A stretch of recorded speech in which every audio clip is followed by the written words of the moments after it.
Ah, Maurice, comment tu vas? Bonjour la journaliste. Ça fait longtemps qu'on s'était point vu. Ah oui. Alors là, j'ai une petite question pour toi, de la part de Guylaine, mais on dirait qu'il y a qu'elle, hein. Oui. Les autres n'osent pas, ils sont timides. Alors elle te demande le somnambulisme et le sommeil paradoxal. Ça t'inspire tout ça? Oh oui, parce que Et c'est marrant parce que tout à l'heure avec Barbarou, on parlait justement de sommeil et d'insomnie. justement, je suis quelqu'un qui aime beaucoup un. Je sais pas trop comment il faut le qualifier. C'est un neurologue, spécialiste du sommeil, enfin, je sais pas trop. C'est marchand de Donc, matelas? il s'appelle Michel. Voilà, ça y est. Enfin, c'est quand même humoristique. Alors, donc c'est un professeur de Lyon qui s'appelle Michel Jouvet, et c'est lui qui a mis en lumière le sommeil paradoxal. Et justement, le somnambulisme découle du sommeil paradoxal. C'est-à-dire que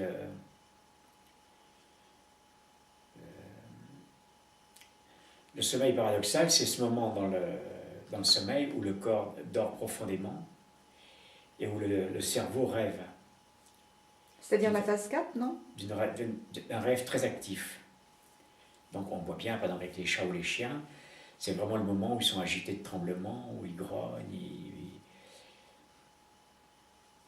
Donc Michel Jouvet a une théorie que moi je trouve passionnante et que je partage. Et on a beaucoup critiqué ce neurologue parce que il a un peu tapé sur la tête des psychanalystes et du subconscient. Parce que le sommeil paradoxal pose des questions au subconscient qui ne sont pas simples à résoudre. Ou du moins sur l'existence du subconscient. Et ce que dit Michel Jouvet, et donc que je partage, c'est que le cerveau humain, à intervalles réguliers, revisite ses programmations. C'est comme un ordinateur, quand on appuie sur une touche et il refait tous ses logiciels, il se revérifie. Et c'est ce qu'on fait la nuit. On se revérifie. Et donc, si on est chasseur, eh bien, on refait la chasse, on refait du dessin, enfin voilà. Et on les remémorise en même temps, en faisant les gestes. Donc le corps n'a trouvé que comme solution de bloquer, le cerveau a trouvé comme solution de bloquer le corps pour pas cogner les autres autour. C'est pour ça qu'on est dans une espèce de catalepsie.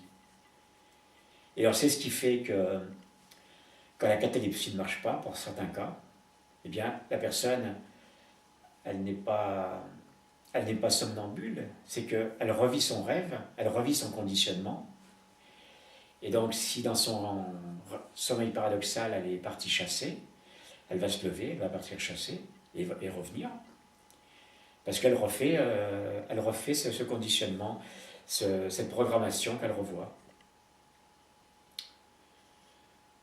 C'est pour ça que le somnambulisme extérieur n'est pas tellement dangereux. Par contre, il peut l'être dans un lit avec sa compagne, parce qu'on peut taper sa compagne, on peut lui faire mal, justement parce qu'on fait des grands gestes, que normalement on ne fait pas, parce qu'on est bloqué, on est en état de catalepsie, il n'y a juste que le cerveau qui s'agite avec les mouvements d'yeux très rapides, un petit peu des fois de dents qui grincent ou des choses comme ça, mais ça s'arrête là parce que tout est bloqué. C'est une des sécurités du corps. Donc voilà ce que je peux dire à Guylaine, que le somnambulisme et le sommeil paradoxal sont liés. Mais en fait, peu de gens sont réellement somnambules. On se dérèglement du sommeil paradoxal où les sécurités sont enlevées. Voilà, chère Guylaine. C'est un peu court, mais c'est condensé. Tout ce que je pouvais en dire. Voilà. Merci Maurice. Bonsoir.